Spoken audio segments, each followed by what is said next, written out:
How many friends have you made today? Chapter 13. Lightning Strikes Twice. Anon walks down the hallway towards the dining hall. He definitely feels clean, but also dirty at the same time. He's not sure how to feel about what happened in that bathroom. He honestly believes that it wasn't as bad as he thought, but still though, those underlying thoughts are always there, scolding him for allowing such a thing to happen.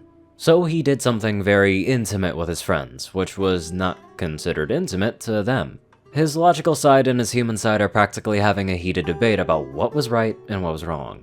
He blames it on his current emotional status. So much is changing for him that he's bound to have moments like this. Things that are normal for him are bizarre for ponies. Things that are normal for ponies are bizarre for him. It's a never-ending cycle, really.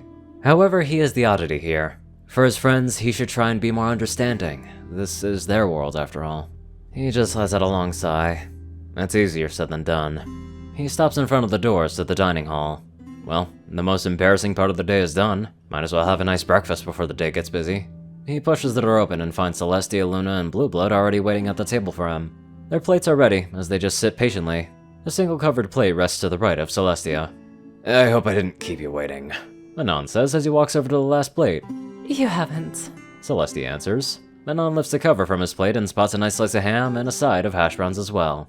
Oh, I can get used to this, he says to himself, and Celestia giggles. You know you're welcome here for as long as you wish. Anon shakes his head. Nah, I'd probably get fat if I ate too much like this. He can feel himself start to loosen up as he looks to Celestia. I mean, look at those flanks. Celestia feels her face heat up as she notices that Anon is looking at her rear. She feels a bit self-conscious now. Are her flanks really that big? She looks down and gives them a few pokes, and he's right. They're corpulent. Celestia frowns at the sound of her sister laughing coming to her ears. What's the matter, Tia? Cannot accept the truth? She bursts into an uproar of laughter, at least until Anon speaks up. I wouldn't make fun of her, Princess Moonbottom. Luna feels her laughter die out at that name. However, Luna is rather quick on the uptake. Why, Anonymous, have you been looking at my flank this entire time? I bet you got a good feeling during our bathing, she says coyly. She definitely turns it around on Anon, as his face turns completely red. He's sputtering out gibberish trying to defend himself, but he can't find the right words to say. Luna gives him a more sultry smile. Why, one would think that you were my consort if they were to hear such scandalous behavior. Luna smiles at him innocently, and Anon lets out a huff of air. Alright, you got me. He shakes his head. So does that mean that washing you is wrong? Luna giggles a bit. No, but your race seems to think that the flank is rather significant. She looks down to her flanks and gives them a bit of a wiggle. Do humans desire the flank, Anon? Anon is fighting his hardest to suppress his embarrassment. It's an attractive quality. Let's just leave it at that. Bigger or smaller? Luna continues, and she loves how Anon is reacting to this. Anon rubs his face. Why have you forsaken me? He whispers, and then drops his hands. Bigger. And before you ask, it's something to do with having big hips. To our ancestors, that signified as a good breeding partner. Birthing hips, we call them. Throughout time, it just became something we found attractive on a day-by-day basis. Celestia feels her face heat up some more. So does that mean that Anon finds attraction to big flanks? She can honestly admit that she doesn't quite see the allure of it. She now looks to her flanks in a new light. Perhaps having a bigger flank is not so bad. Since we're on this subject, what do ponies find attractive? Anon asks, and Luna perks up at sharing some culture with Anon. Well, a nice shiny coat and mane are sought-after traits. There is also the droop of one's tail. Too droopy usually means a spine problem. I wouldn't say that there is just a single part that we look at, it's really the entire package.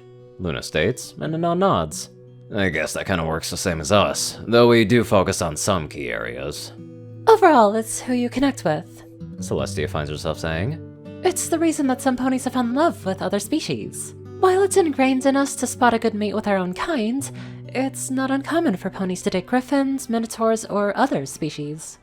So, that's actually a thing here, like interspecies stuff? Anon asks in a rather hesitant voice. Celestia nods. Of course. True that some ponies look down upon it, but it isn't against the law. What about humans? Anon rubs the back of his neck. Didn't he tell the princess that his race was the only sapient species on that entire rock? No. he says as he looks up and spots their confusion. There aren't any other sapient creatures on my world. I thought I told you that before. Celestia feels her mind kick back to a few memories. He's right, he did tell her about this before. I'm sorry, my mind tends to forget these things. It does sound rather lonely. Celestia says. Anon shrugs. Maybe to you guys, but we weren't really that lonely. Anon then looks to his food and decides to start eating. Might as well not let it get cold. Celestia and Luna both follow his lead as they too eat their meals. Blue Blood on the other hoof was already finished. He didn't care for what they were talking about, so he just ate. He wasn't even sure what they were talking about. Sounded boring anyways. May I be excused? Blue Blood asks. You may. Celestia pauses briefly to answer him. Do you want to join us to a Wonderbolts game? We should be leaving after I conclude my morning court. Blue Blood shakes his head. I think I'll stay here. She smiles at him and gives him a nod. Very well. We'll be back when the game is over. Blue Blood nods as he goes about his business. He will admit that it sounded fun, but he wants to be alone right now. It just felt like one of those sad days for him. Anon watches Blue Blood with a raised brow. For some reason or another, he could see a certain reserved sadness to him. He feels a wing rest on his shoulders. Don't worry about him. He sometimes has days like this. Celestia answers his unspoken question, and Anon nods. I guess we all get like that at times. Celestia gives him a nod as they continue their meal. She needed to hurry anyways. Morning court will be starting soon. Now this is actually a rather interesting turn of events. Luna is currently sitting in Celestia's throne while Anon sits to her right and her sister on her left. She looks beyond nervous right now and the guards are very confused. The situation is actually rather easy to understand. Anon mentioned that maybe Luna should give morning court a try, seeing as it's usually tamer than the later courts. Celestia was very hesitant, as well as Luna, but Anon pointed out that it could probably do them some good to let Luna come out in more of a public light. So this is how it turned out. Celestia honestly didn't expect Anon's idea of letting her sister lead to come so soon. Sure, it was only morning court, but this is actually a big step for both sisters. She will admit that having Anon here actually calms her more than if he were absent. Anon looks towards Luna, she looks around the court unsure. Hey. He rests his hand on her withers. It's just like night court, just with more annoying ponies. She gives him a small smile at his attempts to cheering her up. She must say that she actually has dreamed of this day for a while. She remembers a time in her life where two thrones sat upon the dais, her sister and herself ruling side by side. She looks over to her sister as she gives her a gentle smile. She then looks back at Anon as he gives her a reassuring nod. Wait, I think I'm ready. Luna says, and Celestia nods. Very well. She turns to one of her guards. Send the first subject in. Her guard is definitely confused. A few days ago, that creature had the audacity to sit in his ruler's throne while dishing out orders. Now, his ruler is allowing her sister to take her place for morning court. However confused he may be, he overall obeys his princess, so with great hesitation does he give a nod to a guard by the throne room's door. The other guard gives him a nod as he uses his magic to open the large door. A lone mare hesitantly walks into the room. Her coloring isn't anything to mention, and she actually wore no clothing like the citizens of Canterlot. Celestia could already tell that she was not only from out of town, but also new to her court. The mare is looking around the room in awe, so she didn't notice the significant change that sat before her. Luna can feel her nerves start to stir a bit. She just needs to remember what Anon told her. Don't yell, speak in a calm and controlled tone, and above all else, speak modern equestrian. The mare in question turns towards the throne. She feels herself freeze up as she spots a mare that she'd never seen before. She looks over to see Celestia by her side, and a creature on the other side of the other alicorn. She looks to Celestia, then to Luna. Celestia feels herself speaking out before Luna. Hello, subject. I would like you to meet my sister, Princess Luna. She will be answering all questions and concerns that you may have today. The mare looks back over to Luna, unsure. She doesn't remember any talk about her princess having a sister, let alone her being a princess as well. She then feels her eyes travel to the other creature. Was this perhaps a prince of some kind? Yo! Anon gives her a wave, and she feels her confusion rising. She wasn't expecting him to give such a casual greeting. Luna decides not to wait any longer as she speaks out. You come here for a reason, subject. What is it that ails you? The mare is startled by being addressed so suddenly. Celestia leans towards her sister and whispers. Ask for her name. She offers, and Luna gives her sister a nod. What is your name, subject? Luna asks, and the mare takes a second to collect herself. My name is Rosewater. Anon finds his eyes drifting to her flank. Yep, that looks like rose petals on a bed of water. He honestly doesn't understand how they get their names. Do they change them after they get a cutie mark, or is it all magic? Greetings, Rosewater. What has brought you to morning court today? The mare feels her nerves actually start to settle. While a bit jarring at first, she can hear a certain caring nature to Princess Luna's tone. Yet there's also a more stern, motherly feel to it as well. I was actually concerned about a plot of land my family owns. She reaches into her saddlebag and pulls out a scroll. Luna uses her magic to take it from her and brings it over. She gives it a once-over. As she reads, she feels her brow raise. She magics over the letter to her sister, and Celestia looks the letter over as well, feeling a small frown grow on her face. A proclamation in her name about the family being evicted from their land. A proclamation that she never made. She magics back the letter. As much as she wants to react, she will allow her sister to take the reins, as Anon puts it. Luna gives her sister a nod as she levitates the letter to the guard by the throne. Get this to the mages. I want them to find the pony responsible for this forgery. The guard doesn't hesitate as he gives her a nod. He may be a day guard, but he knows authority when he sees it.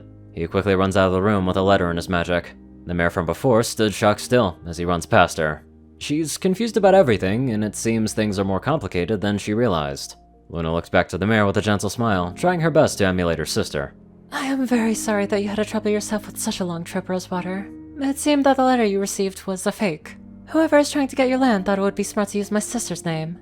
This was not a wise choice. The mare looks up to Luna. We aren't losing our land? Luna shakes her head. No, that land is your own. Unless you yourself wishes to sell it, then rest easy knowing that not even my sister or I would force you from it. The mare lets out a sigh of relief. She actually traveled pretty far to understand why the princess was taking her land, but now she feels a whole lot better having heard the princess's words for herself. Thank you, Princess Luna. The mare gives her a bow. Luna can feel a certain amount of pride start to well up inside of her as this mare bows to her. Celestia also feels proud of her sister for approaching the situation properly. Her fears of letting her sister rule seem to be fading as she watches her. Anon, on the other hand, is just happy to see Luna grow. It honestly just seems like this week is full of growth and trying new things. I'm so glad that we didn't lose our land. Luna's the best.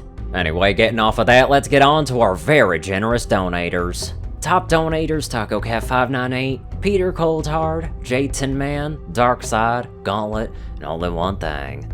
Zar 630, Strix, Raiden, Narwhals, Black Moonheart, Drake Love Dragon, Pastel Skies, Austin Roland, Crazy Killer 557, Stu Hex, Dospo, Madman Stan, Delta Omega, Jack Cage, RuneScythe 9852, Leslie Prickett, Hunter Norman, Stephen Bingham, Line God 12, and so many wonderful people. Thank you all very much for watching this video. Live life to the fullest, and I don't know why I did that, but it was fun.